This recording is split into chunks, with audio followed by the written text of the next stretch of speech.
မင်္ဂလာပါရှင်။ည8 နာရီတဲ့နောက်ဆုံးကနုပညာသတင်းတွေကိုတင်ဆက်ပေးတော့မှာပါ။တရုတ်ဆောင်ကောင်းလောတနိုင်ငံလုံးကအိမ်အောင်ရှင်မျိုးသမီးတွေရဲ့မြစ်တာပို့ခြင်းကိုကြီးကျယ်ခံရတဲ့ကောင်းမြတ်ဆန်အလူအတန်ရက်ရောလို့မကြခင်နနာလိုက်လိုမျိုးသီရီသူဓမ္မတင်ကြီးဘွဲ့ကိုရရှိတော့မယ်လို့ထင်ကြီးပေးခံရတဲ့ဝတ်မောင်ရွှေကြီးအိမ်အောင်ရေးကံမကောင်းပေမဲ့မိဘပေါ်တိတက်လိမ့်မာတဲ့ဝိုင်းစုခိုင်တဲ့ရဲ့လိုရက်တစ်ခုကိုချပြလာတဲ့ဝိုင်းစုရဲ့မိခင်ပူညီချင်းစိတ်ပြည့်ရှိနေလို့အိုးဝေမောင်းနေရင်သီလရှင်ဆရာလေးတွေကိုလမ်းကြုံတဲ့အခါခါမဲ့လိုက်ပို့ပေးပြီးကုသိုလ်ယူနေတဲ့ထေခဲတုတ်တဲ့လေးကိုဆိုင်အမျိုးသမီးတိုင်းအားကြရတော့တဲ့အထက်သိန်းတောင်းကျော်တဲ့ပန်းကင်းကြီးရဲ့အလိနီလာကြောက်ဖြားဖြားနေတူကျင်းပခဲ့တဲ့မင်္ဂလာဝင်းအိမ်အောင်ရေးကံမကောင်းပေမဲ့မိဘပေါ်တိတက်လိမ့်မာတဲ့ဝိုင်းစုခိုင်တဲ့ရဲ့လိုရက်တစ်ခုကိုချပြလာတဲ့ဝိုင်းစုရဲ့မိခင်ဒီဇင်ဘာလရဲ့အေးမြတဲ့စောင်းရသည်လေးမှာလူများစုကခရစ်စမတ်ပွဲတွေပါတီပွဲတွေနဲ့ပျော်ရွှင်နေကြချိန်မှာပြည်သက်ချစ်တော်ဝိုင်းစုခိုင်တဲ့ကတော့အားလုံးကိုအံ့ဩကြည်နူးစေမဲ့ဘဝလှည့်ပြောင်းတဲ့တစ်ခုကိုရှောက်လန်းနေတာကိုတွေ့ရပါတယ်။မြညာလောကမှာထိတ်တန်းကရက်တည်နိုင်ခဲ့ပေမဲ့နှလုံးသားရေးရမှာမုံတိုင်းတန်ကိုအချိန်ချင်းခံစားခဲ့ရတဲ့ဝိုင်းစုတရားအခုဆိုရင်လုံးဝအောင်မရင်ချက်တည်ငြိမ်သွားခဲ့ပါပြီ။အားလုံးသိတဲ့အတိုင်းဝိုင်းဆိုတာအိမ်အောင်ဆက်30အထိကိုအစမပြေမှုတွေနဲ့ရင်ဆိုင်ခဲ့ရပါတယ်။ဓမ္မပေါ်နားလည်ပေးနိုင်မယ်လို့ထင်ခဲ့တဲ့အမျိုးသားတွေစီကနေစစ်မှန်တဲ့မြတ်တာကိုမရရှိခဲ့ပါဘူး။နောက်ဆုံးမှာတော့တကူရဲဘွားနဲ့ပဲသင်ခန်းစာအသစ်တွေကိုသင်ယူခဲ့ပါတယ်။ဒီလိုစိတ်တရေးရာတွေဟာသူမကိုအရင်ကထက်ပိုပြီးတော့အတိတရားရစေခဲ့ပါမှာအချစ်ကိုထပ်မရှာတော့ပဲမိဘကိုပဲအချိန်ပေးတော့မယ်ဆိုတဲ့သူမရဲ့ဆုံးဖြတ်ချက်တွေဟာပရိသတ်တွေကြားထဲမှာတကယ်ကိုမှဟိုလေးကြော်ကြော်ဖြစ်သွားခဲ့တာပေါ့အိမ်အောင်ရေးတွေမှာပေးဆက်ခဲ့သမျှနာကျင်မှုတွေနဲ့ပဲအဆုံးသတ်ခဲ့ရပါမယ်မိခင်ပေါ်ပေးဆက်ရတဲ့မြစ်တာတွေကတော့သူမအတွက်စစ်မှန်တဲ့ငြိမ်းချမ်းမှုကိုပေးဆွမ်းနိုင်ခဲ့ပုံရပါတယ်ဒါကြောင့်လေသူမရဲ့မျက်နှာလေးမှာအရင်ကထက်ပိုပြီးတော့ကြည်လင်အေးချမ်းတဲ့အလှတရားတွေကင်းအောင်နေတာကိုပရိသတ်တွေကသတိထားမိနေကြတာဖြစ်ပါတယ်။တကိုယ်တည်းဘွားနဲ့အေးချမ်းချမ်းနေထိုင်သွားတော့မဲ့ဝိုင်းဆွေရဲ့ရွေးချယ်မှုဟာသူမကိုသူမပြန်လဲကုစားနေတဲ့ခီးစဉ်တစ်ခုလည်းဖြစ်ပါတယ်။ဒီနေ့မွေးနေ့မှာဝိုင်းစုကအရင်ကတည်းလို့ဖျော်ပြပွဲတွေပြီးသွားမနေတော့ပဲမိခင်ကြီးရဲ့အနားမှာပဲကပ်နေခဲ့ပါတယ်။သူမရဲ့ချွေးနဲ့စားတဲ့စူဆောင်းထားတဲ့ငွေကြေးတွေကိုအကုန်ထုတ်ပြီးတော့ရွှေစင်းနဲ့ပြုတ်လောက်ခါနဂါရုပ်ထုကြီးကိုဖျားထာပနာတဲဖို့အတွက်လှူဒန်းခဲ့တာဟာအင်မတန်ကိုမှလေးစားစရာကောင်းလာပါတယ်။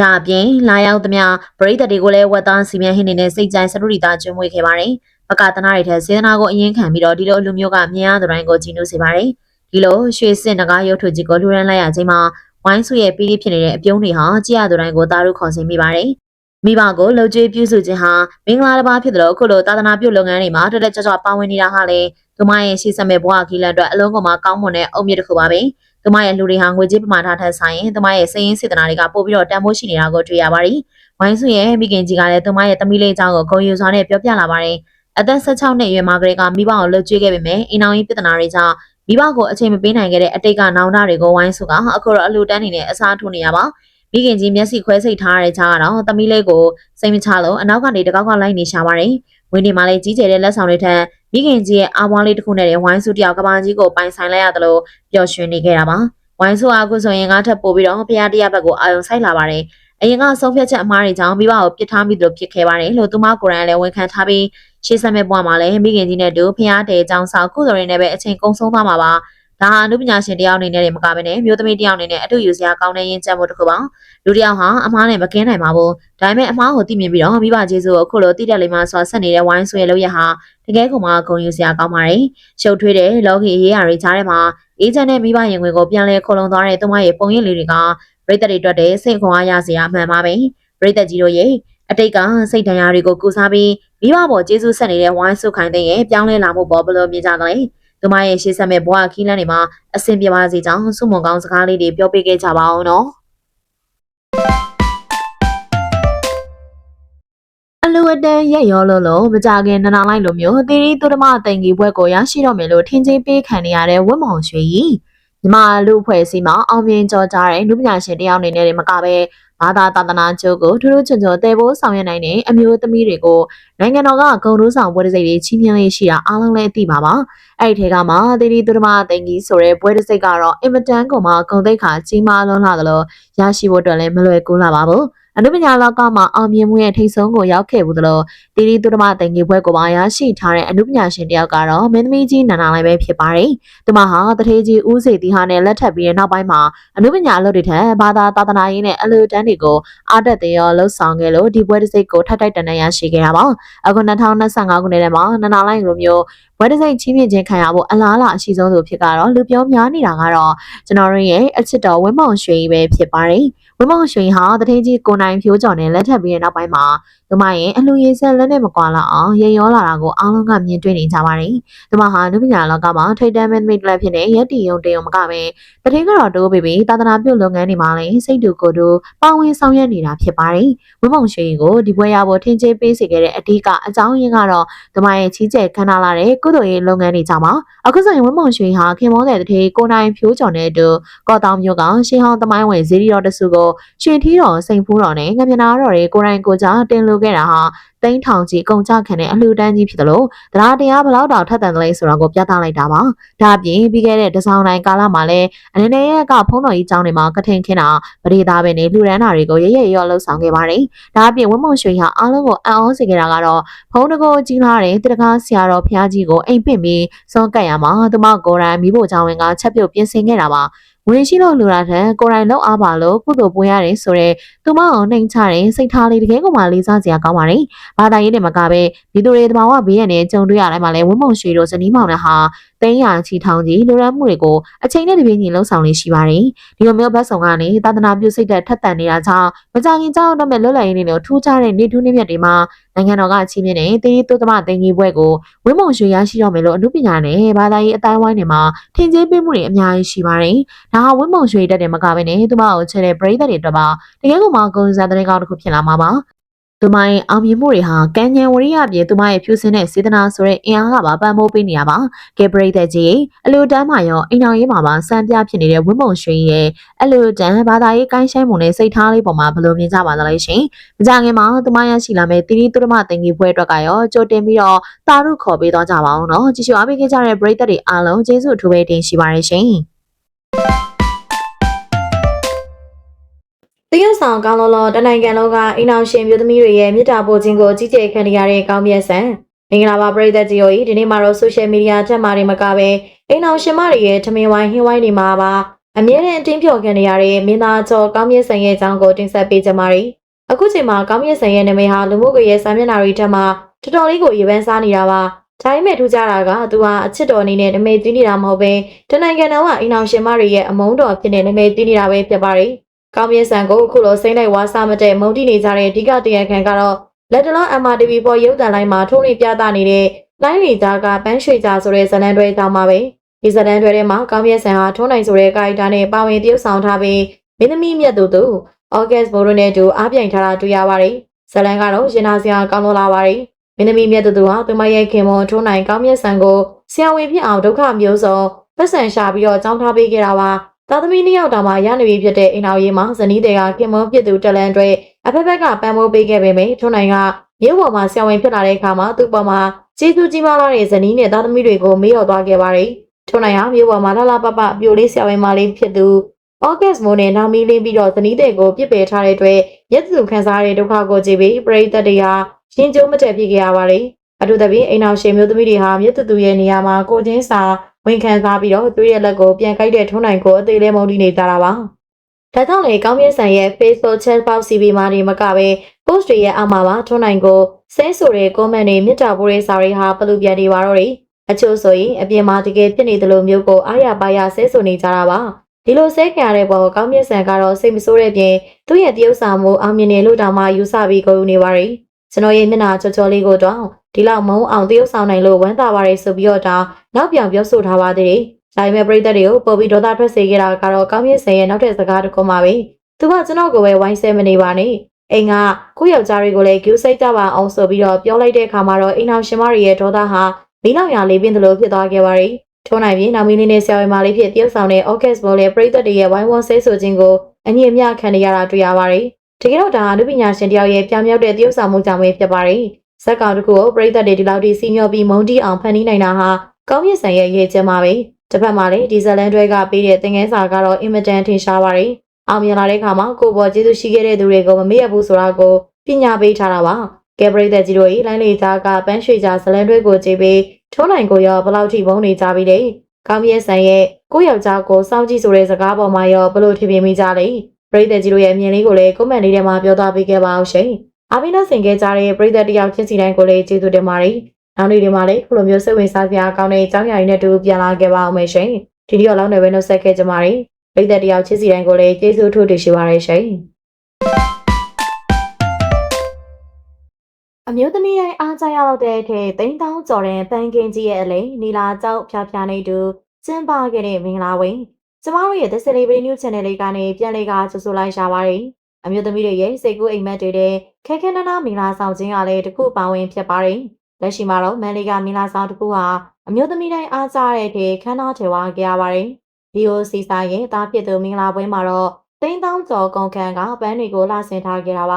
ဒါကြောင့်လေမြင်ရသူဖို့ပန်းကင်းကြီးရဲ့အလဲကိုရောက်သွားသည်လားအားကျနေကြရပါတယ်။သူတို့သာအုတ်ကဝင်းဆွေနဲ့သူတို့သမီးထူးတာလီတို့ရဲ့မင်္ဂလာပွဲလေးကတော့ဒီနေ့တည်းအထူးခြားသောဖြစ်ကျန်းရှိသွားတော့မှလည်းဖြစ်ပါတယ်။ပန်းပေါင်းစုံနဲ့တူအလှဆင်ထားကြရသလိုနီလာကြောက်တွေကပါဒီကိုယ်လုံးနီးပါအလှဆင်မှုတွေရှိနေကြတာပါ။ဒါကြောင့်လေနီလာဧကရပြေမာတစ်ပါးဖြစ်တစ်ဖက်မှာတင်စားလာကြရပါတယ်။နီလာလက်ကင်ပန်းနီလာဘဝနီလာလေစဲတွေကိုလှပတစ်တဲ့အောင်ဖန်တီးထားကြတာဖြစ်ပြီးစက်တီဖြားဖြားနဲ့တူထင်းထွက်နေကြရပါတယ်။ပိုးတွေပိုးသားပေါ်မှာဒီဇိုင်နာပညာရှင်တွေကနေလိုက်ဖက်မှုရှိအောင်ဖန်တီးပြနိုင်ကြတာဖြစ်ပါတယ်။ POC နေနဲ့အရင်ကသားဖြစ်သူရဲ့မင်္ဂလာဆောင်မှာလည်းဗရက်များတည်တဲ့နဲ့အတူစီရင်ကြတာဖြစ်ပါတယ်။လက်ရှိမှာတော့သူမတူတဲ့ဖန်တီးမှုနဲ့အတူနီလာပြင်းမဖြစ်ထပ်မံကပွဲထုတ်လာခဲ့ရပါတယ်။ပန်းပင်လည်းပန်းတောင်တန်းနေနဲ့တူမင်္ဂလာပွဲကြီးအားလှပနေခဲ့သလိုတစ်ဖက်မှာတော့နိုင်ငံကျော်အမှုပညာရှင်တွေကပါဝင်ထားကြရတာပါ။ MC တွေစန်ထုတ်ကပါဝင်ပေးကြတာဖြစ်ပြီးအဆိုတော်ဆိုးဆန္ဒထုံးနဲ့တူကရမီတီယာမိုတီဝိုင်းကြီးကပါစီကာခဏစွာပါဝင်ပေးကြရပါတယ်။ဒါအပြင်မှာတော့နမဲကျော်ဗီတီကာဆရာဘိုးမြင့်တန်းနဲ့တူစောင်းရမှာနမဲကျော်တဲ့စောင်းပညာရှင်တွေကိုပါဖိတ်ခေါ်ထားခဲ့ကြတာဖြစ်ပါတယ်။သူတို့သားအနေနဲ့မြန်မာပြည်ရဲ့ဒိဋ္ဌိကျဲစီးပွားရေးလုပ်ငန်းရှင်ဖြစ်တဲ့ပြည်သူတို့သမီးကပါလက်ဝတ်ရတနာတွေအမြင်ရသူဖြစ်နေခဲ့ပါတယ်။ဒီနေ့လာရွှေနေများလိုမျိုးလိုက်ဖက်ကြတဲ့ပြင်တန်းလာစင်မှုတွေကပါအားကျစရာဖြစ်ခဲ့ရတာပါ။ဒါကြောင့်လေပွဲသက်သူတွေပြင်မြင်ရသူတွေကပါရင်သက်ရှူမောဖြစ်ခဲ့ကြရတာဖြစ်ပါတယ်။မင်္ဂလာပွဲနဲ့ဝစ်စုံတွေတိန်းတောင်းကြည့်တဲ့ကိန်းကနန်းတွေထွက်ပေါ်လာပေမဲ့လည်းတစ်ဖက်မှာတော့ခံမှန်းဖို့မလွယ်ကူတာလည်းဖြစ်ပါတယ်။တန်းလာစင်မှုတွေကဒီနေ့ခင်မှာတော့အတော်လေးကိုခစ်စားလာခဲ့ကြရပါတယ်။ပန်းအနေများပုံမှန်မူတီကပြင်ဆင်လေးရှိတဲ့ကြတာဖြစ်ပြီးလက်ရှိချိန်မှာတော့ပုံမုံထူးကြတဲ့ပန်းလာစင်မှုတွေကိုပါထည့်သွင်းနိုင်ခဲ့ကြပါတယ်။ဒါကြောင့်လည်းမျိုးသမီးတိုင်းရဲ့စိတ်ကူးတဲ့ကမင်္ဂလာဆောင်ဖြစ်တစ်ဖက်မှာအားကျနေရတာလည်းဖြစ်ပါတယ်။ပရိသတ်ကြီးတို့လည်းအားကျစရာမင်္ဂလာဆောင်လေးဖြစ်ခဲ့ရတဲ့တန်းပင်လေမင်္ဂလာဆောင်လေးပေါ်မှာအမြင်လေးတွေကိုမျှဝေပေးခဲ့ပါအောင်ရှင်။အဆုံးထိကြည့်ရှုအားပေးခဲ့ကြတဲ့အတွက်အားလုံးကိုကျေးဇူးတင်ပါတယ်။ကိုကြီးချင်းစိတ်အပြည့်ရှိနေလို့အိုးဝေမောင်းနေရင်လည်းသီလရှင်ဆရာလေးတွေကိုလမ်းကြုံတဲ့အခါခါမဲ့လိုက်ပို့ပေးပြီးကုသိုလ်ယူနေတဲ့ထေခဲတုတ်တဲ့လေးကိုဆိုင်အားလုံးပဲမင်္ဂလာပါတက်ဆရီဗီဒီယိုပေးကနေပြန်လေကကြိုဆိုလိုက်ပါတယ်ငလင်သီးလောက်တော့ရေခဲတုတ်လေးတွေကိုဇနာပြုခဲ့တဲ့ကိုဆိုင်ကလက်တွေ့ဘဝမှာတင်ထေကျိုးဆယ်ပါးကိုရရှိနေသူပါနာမည်ကြီးကျင်လို့ရေခဲတုတ်လူတန်းတာမဟုတ်ပဲသူ့ရဲ့ဖြူစင်တဲ့စေတနာကြောင့်ပဲကုညီပေးမဲ့သူတွေပေါ်လာပါတယ်ကိုဆိုင်ကတကယ်ချင်းဖြစ်တဲ့ကိုကြီးအိုးနဲ့လည်းစိုင်းတူတူဖွင့်ခဲ့ပြီးအစင်မပြေလို့လမ်းခွဲလိုက်ကြပါတယ်။အရင်ကလုပ်ဘူးတဲ့ရေခဲတုပ်လုပ်ငန်းကိုလုပ်ဖို့စီစဉ်နေတဲ့ချိန်မှာသူ့တွင်အဆင်ပြေမဲ့လုပ်လေးလုပ်နိုင်အောင်ကူညီမဲ့သူတွေပေါ်လာပြန်ပါတယ်။ကိုဆိုင်တော်ကိုသွေးမတော်သားမဆက်ပေမဲ့ချစ်ခင်သူတယောက်ကအိုးဝင်လေးတစ်စီးဝယ်ပေးလိုက်ပါတယ်။အိုးဝင်လေးတစ်စီးရဲ့တန်ဖိုးကလည်း300တီရှိပြီးရိုးသားမှုကိုဂုဏ်ပြုချင်တာကြောင့်ဝယ်ပေးလိုက်တာပါ။ကိုဆိုင်ကမိဘတွေမရှိတော့ပေမဲ့လည်းဒီပေါလို့သဘောထားရသူတွေအိုးဝေလေးတစ်စီးကိုဝယ်ပေးလိုက်တာကြောင့်အခုဆိုရင်အိုးဝေလေးကိုမောင်းနေပါပြီ။အိုးဝေဆိုင်ကလေးမှာရေခဲတုပ်တဲ့ကိုဆိုင်ဆိုပြီးရေးထားပြီးဘဝကိုဘယ်တော့မှမေ့မသွားခဲ့ပါဘူး။ဒီတစ်ခါတော့ဘယ်သူနဲ့မှဆက်တူမလုပ်တော့ပဲသူတယောက်တည်းပဲစူးစမ်းနေပါတယ်။ကိုဆိုင်ကကြေးအိုးနဲ့ဆိုင်တူတူဖွင့်ရင်ရိုးသားပြီးအာနာတတာကြောင့်အကြေးတွေတင်ခဲ့ရပါတယ်။တင်ခဲ့ရတဲ့ကိုဆိုင်ကိုကုညီပေးမဲ့သူတွေရှိရတောင်တိုးပွားအောင်မလုပ်ဘူးဆိုပြီးဝေဖန်ကြပါတယ်။ကိုဆိုင်တွေခက်ခဲဖြစ်နေပြီဆိုရင်ကုညီပေးမဲ့သူကအစင်သိမ်းရောက်လာပြီးပြေးလဲသွားတတ်ပါတယ်။ဘယ်နေရာကိုရောက်ကုညီခြင်းစိတ်ရှိသူဖြစ်လို့အိုးဝေဒီစီကိုပိုင်ဆိုင်သွားတဲ့ကိုဆိုင်ဟာဒီလိုလေးနဲ့လည်းပရိုက်တာလုပ်တွေကိုလုပ်ပါတယ်။ကိုဆိုင်ကပြီးကိုစိန်ရင်တနာတက်ပြီးတစ်ဖက်သားပေါ်မှာစဉ်းစားပေးတတ်သူပါ။ဒါကြောင့်အိုးဝေမောင်းနေရင်နဲ့သီလရှင်ဆရာလေးတွေကလေးတွေအဖိုးဖွားတွေကိုကူညီပေးလေးရှိပါတယ်။ခီးတွေကိုသွားဖို့ပြီးပြန်มาခီးတွေပါမလာဘူးဆိုရင်လမ်းမှာတွေ့တဲ့သီလရှင်ဆရာလေးတွေကိုခမဲ့ခေါ်တင်သွားတတ်ပါတယ်။အသက်ကြီးတဲ့အဖိုးဖွားတွေလမ်းလျှောက်ပြီးသွားနေတာကိုတွေ့ရင်လည်းခေါ်သွားတတ်တယ်လို့ကျောင်းသားလေးတွေလမ်းလျှောက်ပြီးကျောင်းပြန်ရလဲအိုးဝေပေါ်မှာခေါ်တင်သွားတတ်ပါတယ်။သူရဲ့အိုးဝေကအမျက်တွေများစွာမယူပဲတာမဲစင်ပြေုံတော့ပဲစဉ်းစားထားတာပါလောဘတွေလည်းမကြည့်ပဲနဲ့စိတ်သဘောထားကောင်းသူဖြစ်တာကြောင့်အိုးဝေမောင်းဝင်မဲ့လေဒီလိုခေါ်သွားတာကတော့သူ့အတွက်ပရိုက်တာတစ်ခုဖြစ်ပါတယ်ကိုဆိုင်အတွက်တော့ငွေကြေးချမ်းသာနေမှာပရိုက်တာလူတွေကိုလုံးလို့ရှာတာမဟုတ်ပဲ ရှိတဲ့အရာလေးနဲ့လည်းပရိုက်တာလို့ကိုလိုရှာတယ်ဆိုပြီးခံယူထားပါတယ်။ခီးတဲ့သွားပေါ်ရင်လမ်းကြုံတဲ့သူကိုခေါ်တင်သွားတတ်တာကကိုညီတဲ့ရင်တော့ဒါကလည်းအလူတစ်ခုပဲဖြစ်ပါတယ်။ကိုဆိုင်ငယ်ငယ်ကလည်းခီးဝေးတွေကိုလမ်းလျှောက်သွားဖို့ပြီးမောပန်းတာကိုခံစားဖို့ပါတယ်။ရွာကနေမြို့ကိုဈေးသွားဝယ်ရတဲ့အခါလဲတွေနဲ့ပစ္စည်းတင်ရပြီးလူကတော့လမ်းလျှောက်ပြီးတော့သွားဝယ်ရပါတယ်။ခီးကဝေးတာကြောင့်လမ်းလျှောက်ရတာကလည်းမောပန်းတာကိုကြုံဘူးတာကြောင့်အခြားသူတွေတက်လည်းတွေးပေးနိုင်သူပါလမ်းမပေါ်မှာတီလာရှင်စရာလေးတွေလည်းစုံးစံလူခံပြီးရင်မောပန်းမှာပဲဆိုတဲ့စိတ်နဲ့ကိုဆိုင်ဟာသူ့ရဲ့အိုးဝေကိုလိုက်ပို့ပေးပါတယ်သူ့အတွက်လည်းအပြန်မှာခီးတယ်မပါတာကြောင့်အိုးဝေကိုကျိုးရှိအောင်စိတ်ုံစည်းကမ်းကိုသွားဖို့အရေးပေါ်လိုအပ်နေရင်လည်းလိုက်ပို့ပေးလို့ရှိပါတယ်ကိုဆိုင်ရလမ်းကြုံရင်အခါမဲ့လိုက်ပို့ပေးတာကသူကိုယ်တိုင်လည်းကုသိုလ်ရသလိုအိုးဝေလူရှင်လည်းကုသိုလ်ရဖို့အတွက်ရှိရတာပါဘလို့စိတ်ထားကောင်းလေးကြောင့်ပဲကိုဆိုင်ဘဝတဆင့်တက်တဆင့်မြင်မာလာခဲ့တာဖြစ်ပါတယ်ရေကတော့ရောင်တော့ကလည်း pride လုပ်သလိုအိုးဝေမောင်းစိနဲ့တက်နိုင်တာလေးနဲ့ကုညီနေတဲ့ကိုဆိုင်ရဲ့စိတ်ထားလေးကိုသဘောကျရလားဆိုတာကွန်မန့်မှာပြောခဲ့ပေးပါအောင်ရှင်တင်းတောင်းချီပန်းပင်လဲပန်းတော်တန်းနေတဲ့တူကျင်းပခဲ့တဲ့ဒီနေ့ရဲ့ထူးခြားဆုံးမန်လေးကမင်္ဂလာဝေးအားလုံးပဲမင်္ဂလာပါကျမတို့ရဲ့ဆယ်ဒီဂရု channel လေးကနေပြန်လေးကကြိုဆိုလိုက်ရှာပါတယ်အမျိုးသမီးတွေရဲ့ဘဝမှာတော့အချစ်နဲ့တူထပ်တူကြတဲ့ပြင်ခန်းတော်ထေဝါတဲ့မင်္ဂလာပွဲလေးကိုပါကျင်းပကျင်းကြတာပါ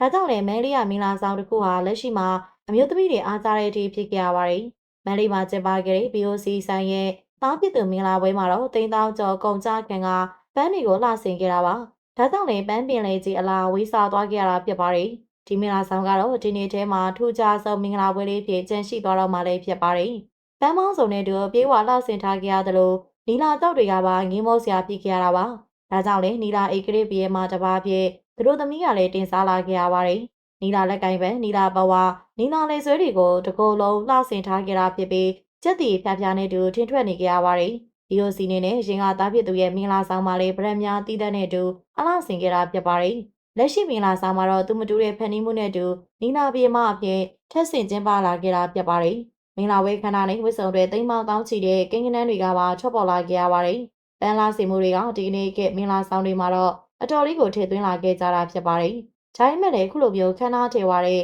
ပန်းလာစီမှုတွေကတော့ဒီနေ့အတွက်ထူးခြားမှုရှိဆုံးလေးဖြစ်လာရှာပါတယ်။စိတ်ကူးရဲ့မင်္ဂလာပွဲလေးတိုင်းအားကြစရာကျင်းပနိုင်ခဲ့တဲ့မန်လေးကပန်းပင်နယ်မင်္ဂလာဆောင်လေးပေါ်မှာအမြင်လေးတွေကိုမျှဝေပေးခဲ့ပါအောင်ရှင်။